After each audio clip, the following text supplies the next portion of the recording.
Hello, welcome to the Likeville podcast. This is John Faithful Hamer. Today we're going to be talking to Princeton professor David Avrom Bell. Hello, David. Hi. I have to say, this is a long overdue thank you. The last time I was at your house, Hi, John. Annalisa was pregnant with younger, our younger kid, our second, and I asked you because you already had two. I said, "Can you give me any advice about what it's like to transition from one to two?" And what you said turned out to be the truest thing anybody ever said. You said the first thing you have to know is that it's not one times two. It's not twice as hard as one. It's one over two, or it's squared. So it's either basically half as hard as one, or it's like four times as hard. So it's either like two squared, right, or one over two. Completely true, right? Because when they're playing together, it's way easier than having one. Mm-hmm. But when they're fighting, then it's like having four, right? So it was. Anyway, thank you very much for that.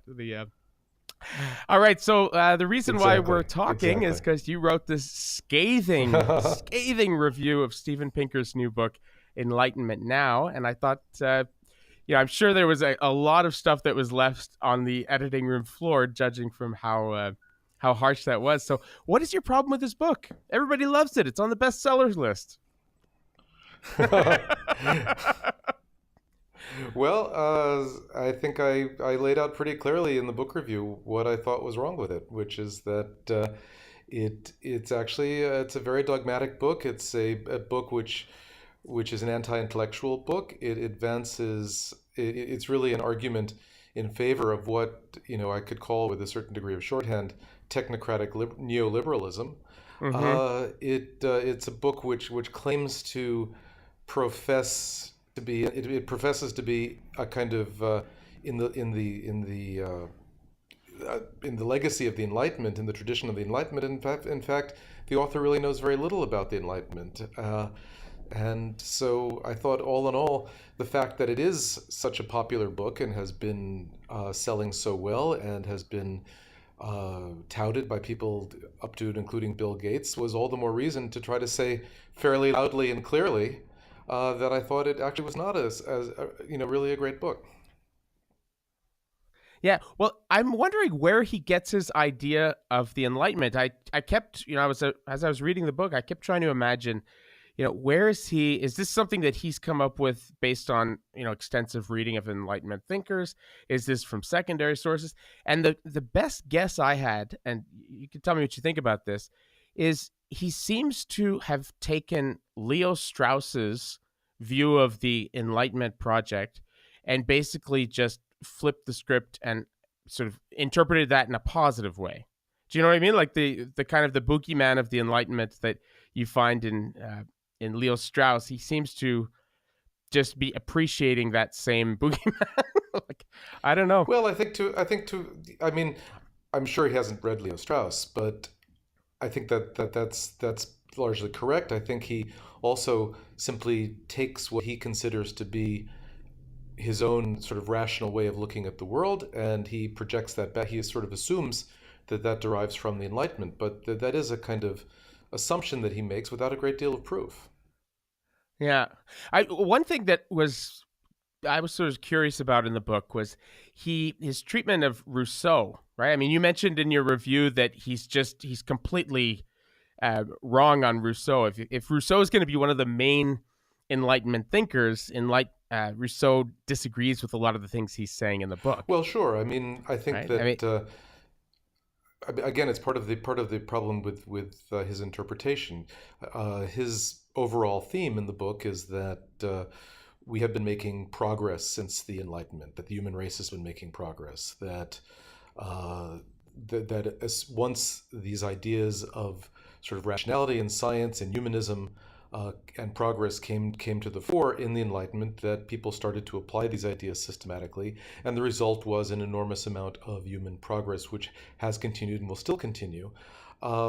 And so everything so in fact the human race is in the best position it's ever been and will only continue to get better. That's his basic argument. Part of the problem with it is that while many Enlightenment figures did indeed believe in this kind of progress and indeed the perfectibility of the human race, there were many who didn't. There were many who were, in fact, very, very sharp critics of progress.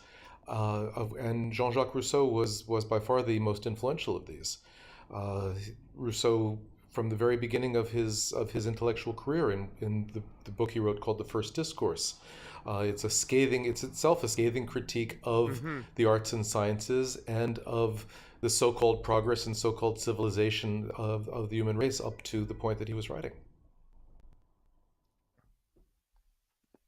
Yeah, I saw an interview with Steven Pinker the other day where he inadvertently responded to one of the central criticisms that you make of him in your review, where you mentioned quite rightly that this huge book, right, that's all over the place, but there's practically no mention of social movements and the role that struggle and bloodshed and demonstrations and a lot of serious stuff went into these progress, these sort of advances that he champions and talks about so much. I thought that was a very, very good point. But in fact, he responded to it in an interview the other day. He said, well, the reason why I don't talk about social movements very much is because I don't think social movements have actually achieved nearly, you shouldn't believe their press. He said they haven't achieved nearly as much as they claim to have achieved. That in fact, a lot of, like, he gave a few examples, and he said, for instance, the women's movement and feminism has claimed, sort of kind of taken credit for a lot of advances that women have made in the workplace and things like that. And he says, well, actually, that's just a function of rising wealth and capitalism, and that it needs to have everybody's labor incorporated. And so it's not going to have these people staying at home and stuff like that. It needs to get them involved in the labor force.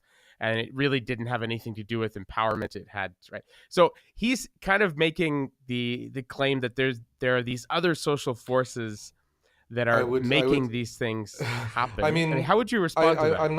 I'm not very convinced by this. I mean, obviously there's a mix of things, and I didn't say in my review that one can only credit social movements for these things. But if you look at a whole long list of the improvements that he himself is pointing to, he talks, for instance, of the improvement of democracy. Well, by any re- reasonable account, the kind of increased democracy would include the right to vote for women and for people of color. Uh, Now, and very clearly, the granting of the right to vote to women was the direct result of suffrage movements. Absolutely, the direct result. There's no way one can gainsay that historically. The civil rights acts in this country were very directly the results of the civil rights movement. It was not simply Mm-hmm. the kind of, I mean, he says it's at one point, there really is a mysterious, the arc of justice really does, there's a mystery, but it really does bend toward, the arc of history really does bend towards justice. And there's nothing mysterious about this, is what I said. I mean, because people really force it to bend. If you look at environmental protections, he notes how the environment has gotten a lot cleaner. Well, that wouldn't have happened without environmental movement. It didn't just happen on its own, and it certainly didn't happen because large corporations decided to clean up their act. They were forced to clean up their act. One could go on and on. I mean, the improved working conditions for people happened because of labor unions. I mean, you just go Yeah. on and on. I mean, so socialist parties throughout Europe were responsible for creating social protection, social safety nets, minimum wage, minimum, sort of maximum hours in the week, and so on and so forth. Are these the only things that explains these forms of progress? Obviously not, but they are crucially important, and it's just absurd to not to take them into account. Uh, and he can point us to, if he wants to point to, certain things and say, well, maybe the social movements weren't as important there. Well, fine, we can argue about that, but he certainly Yeah. can't make that point in general, because then it just becomes absurd. Yeah. Well, one thing I've been reading your stuff for years, and I've noticed a common critique that you've made of a number of kind of best-selling nonfiction books, which seem to have a similar fatal law for you, which is that they are uh, kind of trying to be sort of popularizers. They're trying to sort of speak to a larger audience, but in doing so, they're doing all sorts of violence to what particular fields actually know about XYZ, and they're, simplifying or actually distorting. And so do you think the problems of Steven Pinker's uh, Enlightenment Now are to some extent just the problems of somebody who's overreaching? Or are they Steven Pinker? Like, basically, can this be done? Can this be done well? Well, of course, it can be done well. I think one could. I mean, for one thing, I think it's worth saying that he's absolutely right, and I say in the review, he's absolutely right that of course there has been enormous amounts of progress made in many of the fronts that he's talking about, and it is certain. And I think these are often not taken into account enough. They're not appreciated enough by historians, by the media, and I think it's of course entirely possible to write a very serious, interesting book that makes this case. Uh, I think it is very difficult to write something for the general public about a huge number, something that takes into account a huge number of fields. So, I mean, he's making an argument which is partly a scientific argument, it's partly an historical argument, it's partly a political argument. He needs to draw on many different fields that have been very intensively studied, and it's hard to master all that stuff.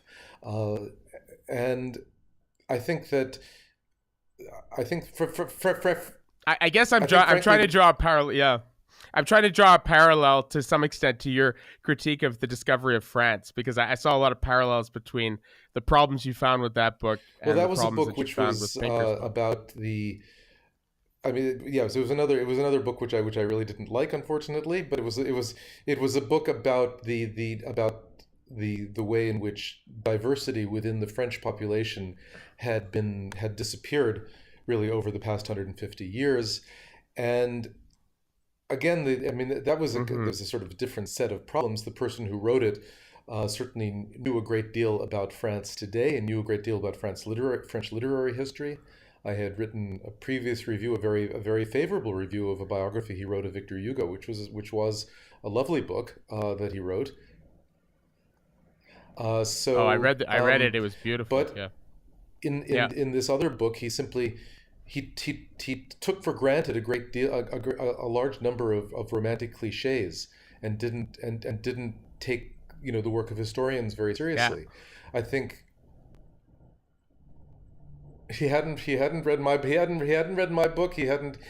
read, but he hadn't read also many other books that I think he should have written, because he kept saying, well, professional historians ignore all this stuff, except actually they hadn't, and there were wonderful books and very readable books written by some of the greatest writers in my field, like Natalie Zeman Davis or Eugene Weber or others, which had actually made exactly, which had made in a much more interesting way some of the points he had tried to make.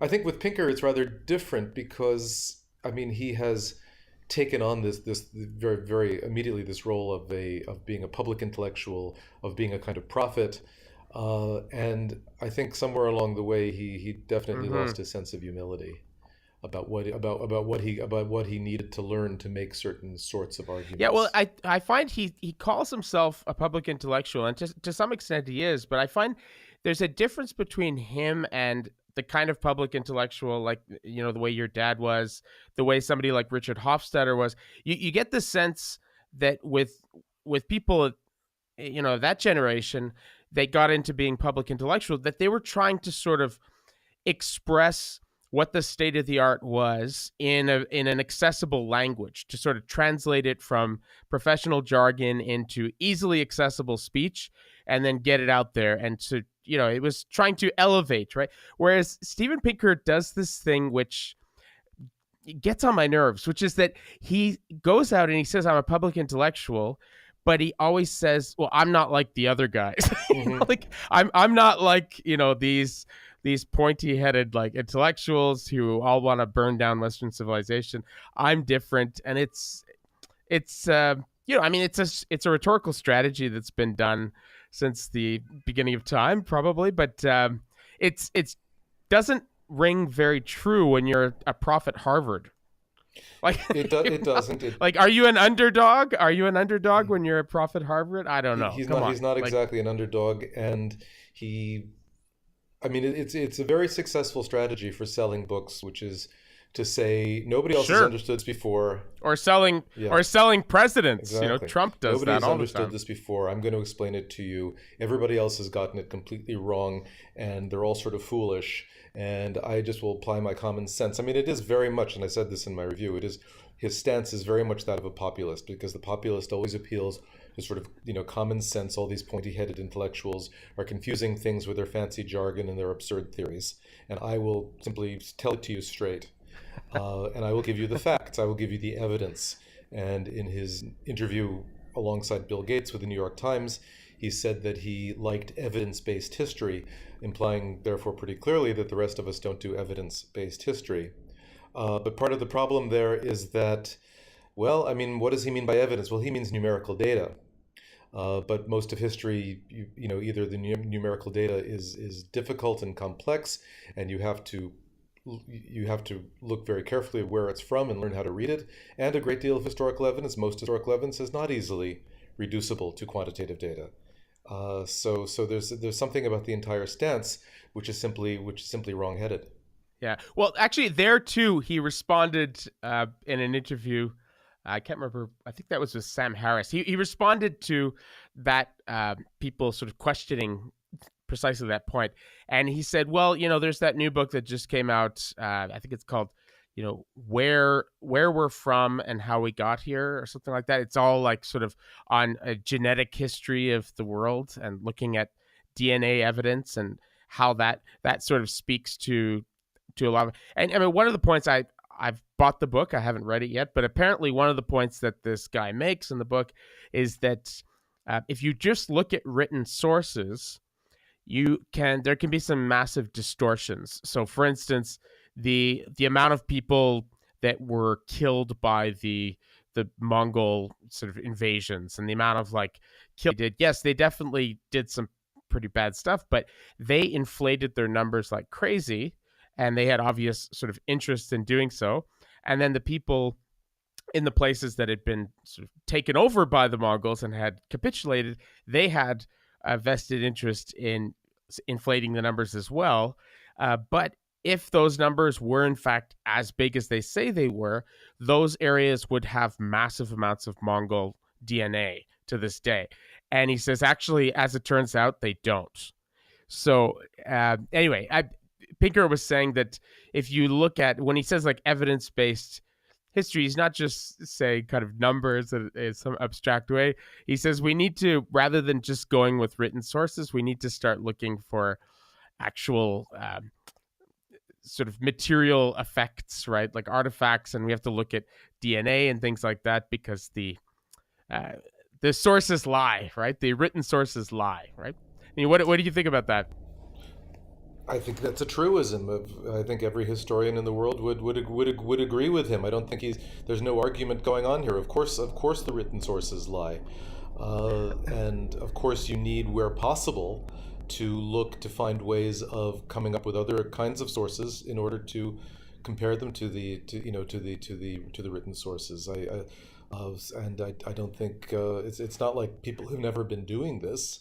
Of course, they've been doing this, but there are also there are many cases where there's not reliable quantitative evidence, and you're forced back on the written sources. And then the quantitative sources themselves, it depends. I mean, there are different kinds of quantitative information. Presumably, when one is looking at a particular population and doing genetic testing, well, okay, that might be fairly reliable, but often you're looking at quantitative data which may be compiled by somebody in the past. You don't know how it was compiled. You don't know whether people were lying, in various ways when they were doing that. So it depends very much on the type of quantitative. It's not like there's one sort of quantitative evidence. Yeah. No, that's very. Just sort of fast forward to the present day yet again. Um, One of the points you make in the review is that uh, it's not the job of responsible journalism. It's not the job of sort of public intellectuals to constantly tell us, "Oh, this wonderful thing happened today, and everything's fantastic and everything is great." Right? It's the job of the journalists to sort of say, well, there's this problem and we need to fix it, and to draw attention to things like it's supposed to be kind of to tell you what's wrong, like a smoke alarm. It's not supposed to sort of give you daily affirmations. And so you say that his demand, right, that somehow we should be more positive in the way we uh, talk about the world is unrealistic. Can you sort of flesh that Well, out a little sure. I bit mean, it more? goes to the question of what news is. And I mean, certainly, just talking about the media, I mean, to give you a fairly obvious example, I mean, September 12th, 2001, the headlines were not all about, no attacks in Uruguay yesterday, right? I mean, sure, there were no attacks in Uruguay on September 11th, 2001, and people in Uruguay were probably quite happy about that, but that wasn't news, right? And Mm-hmm. the news tends to be when things go really, really wrong. That's the most important sort of news, because that's news that people really need to keep themselves safe and to be able to make important decisions. Now, clearly, it is important for people to have all the facts at their disposal. They should, and I think it is, I would agree with him that it is important to know, in general, about the general trends. But I think the first responsibility of a journalist certainly is reporting on real problems and real threats. And for that matter, for intellectuals, the problem is, the job is not above all to say, well, things are going fine, so there's really not that much to be done here, or just keep going the way we are, but to try to find, but to identify problems and to try to propose solutions or to discuss solutions. That's what people generally try to do. So. I mean, while again, I mean, I'm not saying that he doesn't have a point altogether. He certainly Yeah. does. I think that it's very easy, particularly in a moment of pessimism and sort of widespread distress and crisis, for people to forget that in many ways things have been getting better. But I think he exaggerates. First of all, I think he exaggerates the extent to which things have simply relentlessly and continuously got better. I think that he also. Doesn't does exaggerates the extent to which people have not reported on this, on improvements. Certainly, you open any history textbook and it will tell you, no uncertain terms about, the many improvements in human life over the past couple of centuries. And I think he again misunderstands the job of certainly journalists, but also of intellectuals. Yeah, it's interesting because I wonder. I wanted to ask you about this. If I grew up in progressive circles where it was very normal for somebody to say a comment where, for instance, say there's really not much difference between the treatment of women in Canada, the United States, and Saudi Arabia. There's not really that much. They have to wear a hijab, or we have to wear high heels, or we have they these sort of flippant comments like that where nobody in the room would object. And I remember when I was in grad school, it was completely normal for people to say in a seminar, right, at a prestigious university, to say something like, we really never got rid of slavery. There's really no difference between what's happening now and slavery times and stuff like that. And I wonder how, but the thing is, okay, I should say that these are very specific milieus, right? They're not the norm at all, right? And I wonder, to maybe to some extent, Steven Pinker's the chip on his shoulder and the chip on the shoulder that you see with somebody like Jordan Peterson. I wonder if it really has to do with the fact that they're professors in very sort of left liberal environments where they are exposed on a regular basis to people who say things like this with a straight face. And so they somehow assume that this is a broader trend, when in fact, in pretty much any other milieu, you would get laughed, off the stage if you said something as silly as that, right? So I wonder, because I get the sense with this sense of in Jordan Peterson and in Steven Pinker that they they imagine that the kind of people that would say things like that have a great deal more power than they actually have. I mean, do you get that impression from him, or It's I mean, because you say he's anti-intellectual, and when to those kinds of people, right, who say there's nothing has changed since slavery times, right? That may very well be right. I mean, I don't know him. I don't, I mean, I think that the atmosphere, certainly in hard science departments, which he is in, would be, quite different from that in humanities departments. But I think there's probably something to that. I think also the fact that he has been, now has this is now the third quite controversial book that he's written after The Blank Slate and The Better Angels of Our Nature, and I think he has gotten increasingly frustrated at the criticism he has received from a lot of people in those milieus, and so I think he's gotten rather more just a bit more radical in taking on these milieus, and perhaps in assuming that they speak for a wider consensus. But I think you're absolutely right. They certainly don't speak for a wider consensus, and the fact, I mean, yeah, sure. I mean, there will be people who say that women in the United States today are like women in Saudi Arabia, but most people would not take that terribly seriously, and it doesn't really. It's not a very helpful remark, because it misstates the nature of the very real problems and challenges that women do face here. Yeah. Well, I know my wife is sort of an expert in kind of sociologist, and one of her fields that she's very knowledgeable on is on sort of gender studies and things like that. And I remember in The Blank Slate, when he just went off on gender studies for a couple of chapters, but especially one chapter, she was reading it and just sort of shaking her head, and she said, like, nobody says this stuff. This is a straw man. Like, nobody actually says this. And so she kept looking to his footnotes to see, where is he finding people who say this crazy early 1970s stuff, today? And sure enough, like, his sources were all sort of people like Camille Paglia, and right, they were sort of critics of feminism. So he was citing for his source on the thing that he's critiquing people who are critiquing that thing, right? So I'm wondering, did you find a similar Exactly. pattern in Enlightenment Now? Absolutely, because and again, it speaks, I'm afraid to say, to a certain kind of intellectual laziness on his part, because uh, he goes to books which are often written by people of a fairly conservative bent like Camille Paglia, and simply repeats what they say without going back to check whether they actually have it right. Now, in Enlightenment Now, the person that he uses for this is a man named Arthur Herman, Okay. who was actually a PhD in French history from Johns Hopkins Oh, wow. back in the 1980s.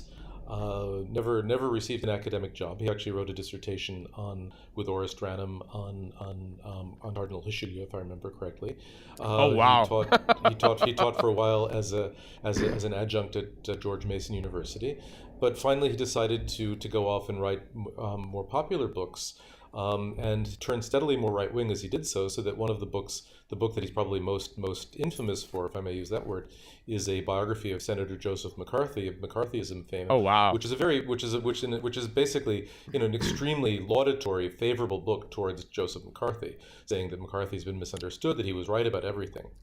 Now, before he did this, Well, if you start with Richelieu, that's a really right, good segue, but actually. before Right? doing this, he wrote a book called The Idea of Decline in Western History, which was a kind of very long range, extremely broad intellectual history, looking at various intellectuals in history from the Enlightenment through to through to the 20th century, who argued, who basically saw civilization as being in decline.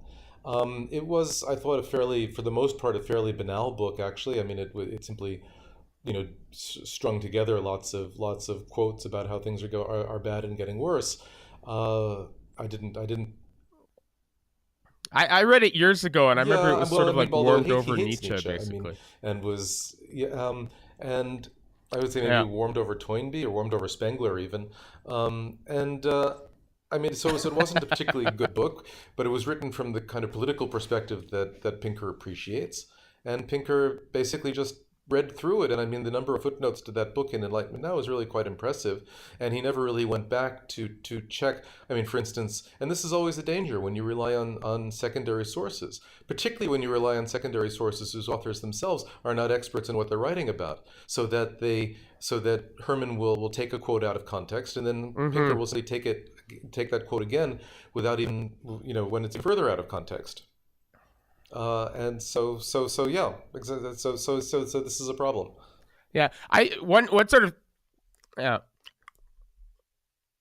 Yeah, I wonder, one of the thought experiments I was getting my kids to do, because I had them read a bunch of uh, 3 chapters from Enlightenment Now to critique it, right? Because it sort of went very well with something else we were reading. But um, I, as a thought experiment, can you imagine if Jean-Jacques Rousseau was like, you know, we had a time machine, right? We could bring him here and we could give him Enlightenment Now. What do you think he would say about Enlightenment Now? What would be his? What would I be your mean, guess? I'm not Right? sure I can really speculate I as to know, what right?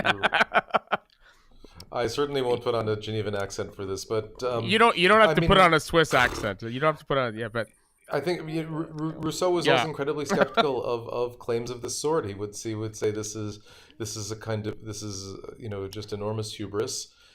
This is taking and above all, he would say this is not. I mean, Rousseau was always very sharp and keen about trying to identify what he thought were the things that really mattered in society. So that what really matters is a certain degree of personal authenticity. What matters is Mm-hmm. being able to forge real human connections. What matters is people not taking advantage of each other. What matters is being as much as possible in harmony with nature. And he would and also for Rousseau, as for I think all the philosophes, what matters is a certain degree of skepticism and intellectual humility. And he would look at a book like this and say, "There's none of that there." Uh, No, there's not. And I think he would. I also, you pointed out quite rightly that Steven Pinker's message to the American working class, or the North American working class, is basically, just because the system isn't working for you doesn't mean the system's not working. That actually, all over the third world, all over the developing world, people are being, raised out of abject poverty, and there's all sorts of wonderful things happening. Wealth is expanding dramatically, and sorry, you guys, aren't enjoying the party, but right. I mean, how do you sort of make sense of that? Do you think that's like fair, or do you, like, because I couldn't tell in your review whether you thought he was sort of onto something with that, but also sort of heartless. I mean, Well, I mean, I think that I mean, he's certainly right that that living standards around the world have increased dramatically over the past 50 years, above all in East Asia. I think he's actually quite right in saying that Mao Zedong did one thing which did more good for the human race than anything else, which is to say that he died. And as a result, people came to power in China who, embraced the free market, and but again, he doesn't put this in any kind of broader context. He assumes that you can look at certain trends and simply project them indefinitely into the future. But what happens, I mean, what's already happening to a certain extent in the Chinese economy, as far from what I read, but what's certainly happening in the developing world is that eventually you reach a point of diminishing returns. There will be, if a society industrializes rapidly with free market capitalism, and if they have a comparative advantage in certain things, as the Chinese obviously do, there will be a period of phenomenal growth, and that growth will translate into enormously improved living standards. But it doesn't last forever. As living standards rise and as wages rise, eventually wages reach the point where some of the comparative advantage may disappear. At which point, wages can't increase as much anymore, and then if you have a very unequal distribution of power in a society, as you do in China, as you do in fact through most of the world today, then you will have the most powerful people siphoning off pretty much all of the whatever economic growth happens and leaving nothing for the rest, has been in the case in the United States since the 1970s. If you look at the stagnation in real wages, so again, what he does is he yeah, takes a kind of local and temporary phenomenon, which is this enormous increase in living standards in East Asia, which is very important. But then he simply projects it. He says, well, this is a kind of general phenomenon that we should simply applaud and not worry about anything else. But everybody has to worry about everything else, because eventually, all societies do reach this point, and then you have to figure out, well, how do you then maybe you need a different strategy, maybe you need different politics, because maybe the older ones don't work anymore. Yeah. Well, I mean, one of the things that Stephen Pinker has stressed again and again when questioned about this kind of stuff is he says, well, I think basically most people in the humanities don't understand uh, money. Like they don't understand economics. They don't understand. They have an incredibly childish view of how money works and the economy works. And so they imagine that we're constantly just sort of divvying up this pie of a fixed size. And they don't realize that, in fact, for a number of reasons, we just keep increasing the size of the pie again and again. That wealth is expanding dramatically, and so the fact that the 1% made these massive profits in the last like 5 years doesn't necessarily mean that much, because it's not as if they're taking. And his point is, he said, I think the vast majority of people in the humanities, if you like attach them to a lie detector test and you could somehow read their mind, they actually think that the uber rich are stealing money out of the pockets of the poor, and they don't realize that in fact they're creating brand new wealth. I mean, that's like is sort of his critique Hmm. of Piketty and Right. I mean, people and like that, right? he repeats the point But again and again and again. He says that what matters is not the overall. What matters is not the distribution of wealth. What matters is the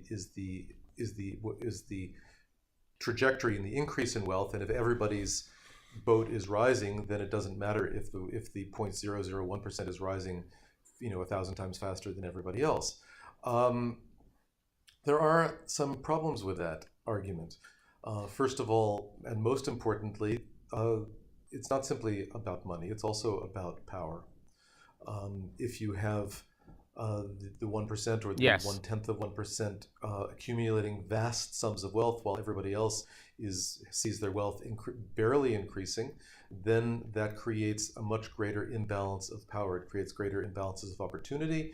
It creates all sorts of means for that small minority to entrench themselves in a privileged way in a society, and to make decisions that will in fact be deeply anti-democratic decisions because of the way that these people through their wealth are able to influence the levers of power, the way they're able to influence the democratic process, and so on and so forth. So already, I think it's absurd to say that the fact that disparities of wealth are massively increasing is not important. Of course, it's important. It's enormously important.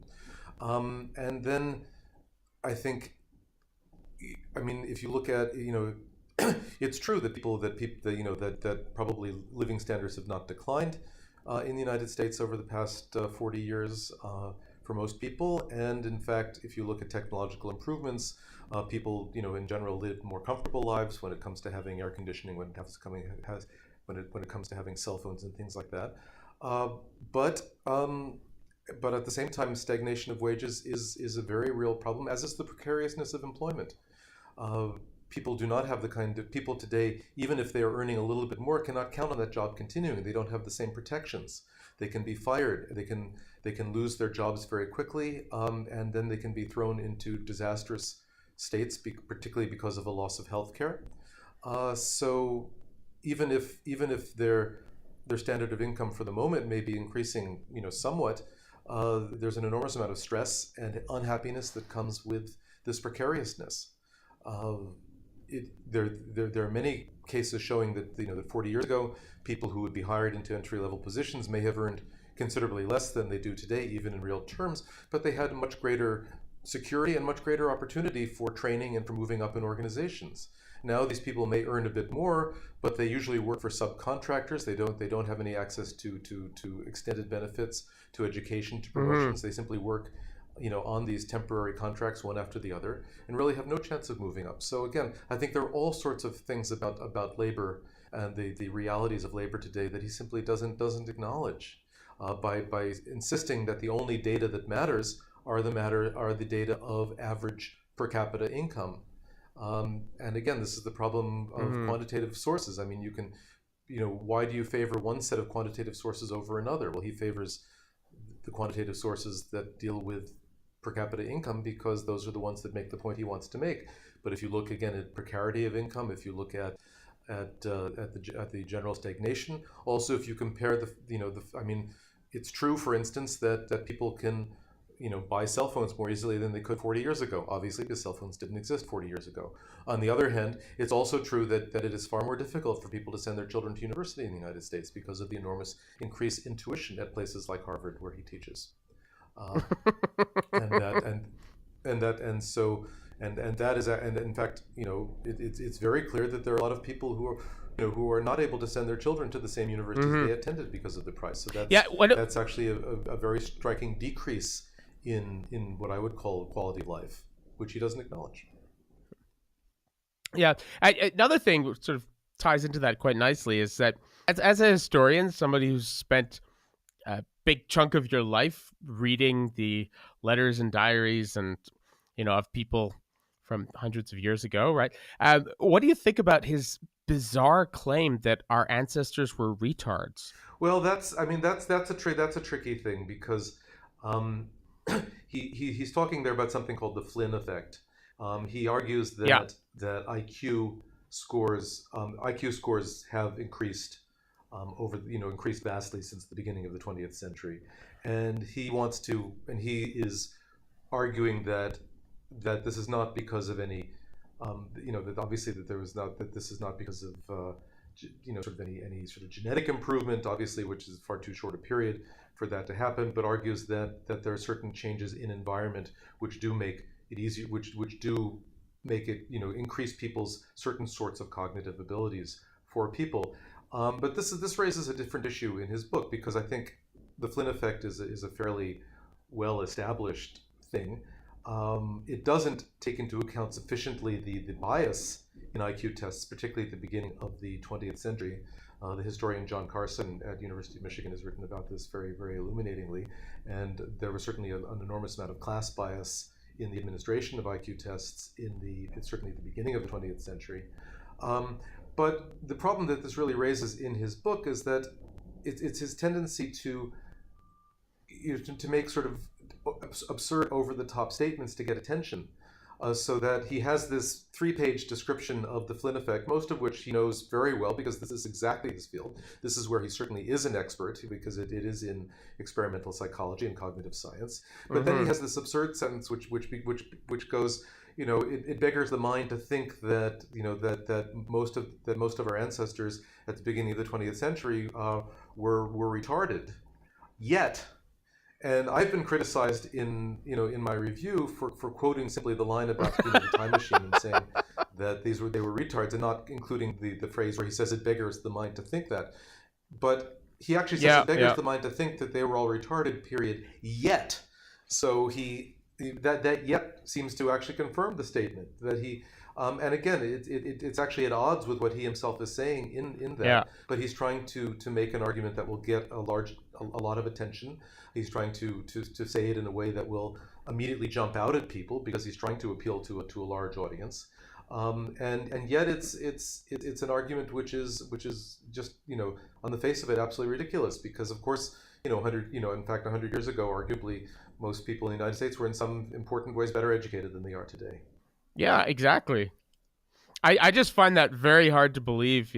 Based on my sort of what I know of people in the past, reading people from different class backgrounds, different. It just does not ring true at all that they were somehow Of course kind of not. And deficient, right? That you get the sense that they're every bit as sort of intelligent as we are, and in some ways, like much more so, because they didn't have all sorts of things that they could, Wikipedia, like inside. of course they They did. had a lot more stuff There's a memorized, wonderful right? They would have, you know, huge chunks Of of course, there's a literature wonderful and book by Jonathan poems and Rose about songs memorized, right? autodidacticism in the British working class in the late 19th century, about the extent to which people from very poor backgrounds with much less access, obviously, to sources of information than people have today, really could teach themselves and become remarkable intellectuals in their own right.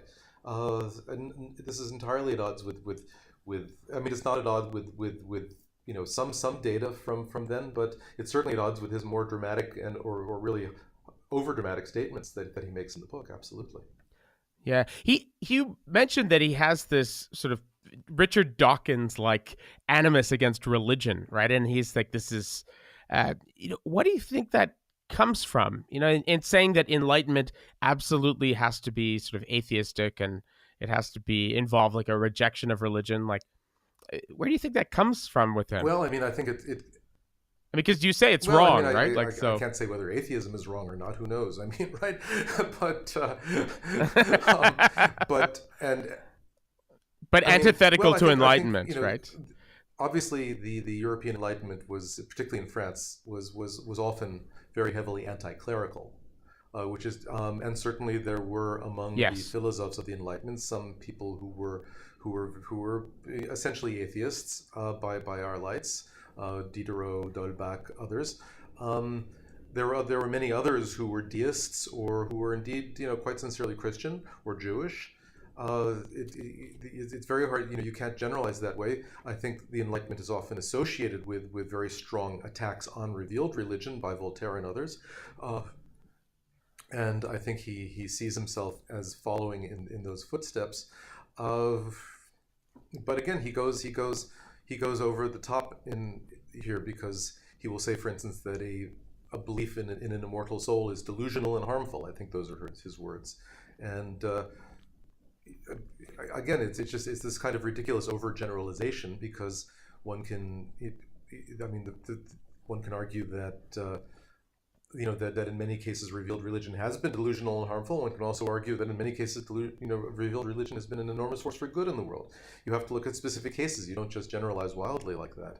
The probably Yeah. one of the most murderous regimes in world history, Joseph Stalin's USSR, was officially atheist.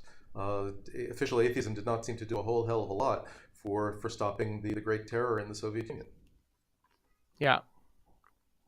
Well, the way that the sort of the new atheists, get around that, and Pinker has done this as well, is to say, well, they were officially atheists, but they were actually just very religious, right? They'll sort of gerrymander them into religion somehow, right? Well, of course, but you can do that with any atheist. You could do that with Pinker himself in his dogmatic principles, which could be argued are just as dogmatic as that of any religion. There is no God, and I am His prophet. Right? I mean, Okay, well, I'm gonna sort of shift gears very abruptly here, just because I have to ask you this. Um, how would you sort of compare and contrast the crazy paths that populism is taking in France and the United States in the last sort of last 5-10 years? Because it's very fascinating to watch sort of how they're both dealing with similar movements that are, I think, probably have similar root causes in many ways, but quite different, right? Could you sort of just speak to that a little bit? well, I think in some ways, actually, populism in the United States and France, certainly on the right, has been very similar. If you look at Jean-Marie Le Pen and then Marine Le Pen in France, there's an enormous amount of similarity to sort of Trumpist populism in the United States. There's the same sort of centrality of anti-immigrant rhetoric to both camps. There's the same enormous distrust of social elites. There's the same sense of that social elites are far too open to the rest of the world in terms of exchange and trade and immigration, and that we have to close ourselves off from the rest of the world. I'd say that's all very, very similar, in fact, and they've had different political fortunes in the two countries. That's I think where the differences come in. Yet, I think some of that has been quite contingent. Obviously, if a few tens of thousands of votes had gone differently in a few key states, we would now be under President Hillary Clinton, and we might not be making the same kinds of statements about populism. Mm-hmm. Yeah, it's interesting because Le Pen, you probably know this, but she came here to Quebec and she spoke in Montreal, and a lot of people were very, very inspired by her and fired up by her, including, one guy named Bissonnette, who then went and shot up the mosque in Quebec City and killed a whole bunch of people. And he had said that what really sort of fired him up was going to hear her speak, right? And I, I remain very resentful about that and very angry about that. So yeah, I mean, there is this sense that I think a lot of these people, I can't tell if they really believe what they're saying, but what they're saying has a lot of practical consequences, right? Because some people do. I mean, I think this sort of ties into a little bit of your critique of Pinker. You say, a lot of his anti-intellectualism sounds like it belongs in Breitbart, right? Now, obviously, I don't think somebody like Steven Pinker actually believes that intellectualism is bad, or I mean, clearly he does. I think it's rhetoric, but it's it's rhetoric that has consequences. I mean, I don't know. I mean, I guess maybe it's besides the point. Maybe it's, but do you think that the populism in France is just for the most part like a ploy to get elected, or do you think it's really like we're back to Oh, hello. to Yeah. the I popular mean, front, the like sorry, you dropped there for a moment. do you think it's a yeah, like do you think it's actually oh yeah, I just mean, do you think it's actually like an intellectual movement with some real sort of integrity and they really mean, or do you think it's just a ploy to get elected in these places? Well, I mean, I think that in one sense, I mean, every politician, and certainly every successful democratic politician in history, sees rhetoric in part as a cudgel, as an instrument. I wouldn't, I can't think of any, you know, political figure I admire who's ever been completely sincere in the rhetoric, right? So I would be, in one sense, I think it would be a little unfair to say that, that the Le Pens have been, sort of less sincere than anybody else. In fact, sometimes I'm afraid to say I think they're in large part very sincere.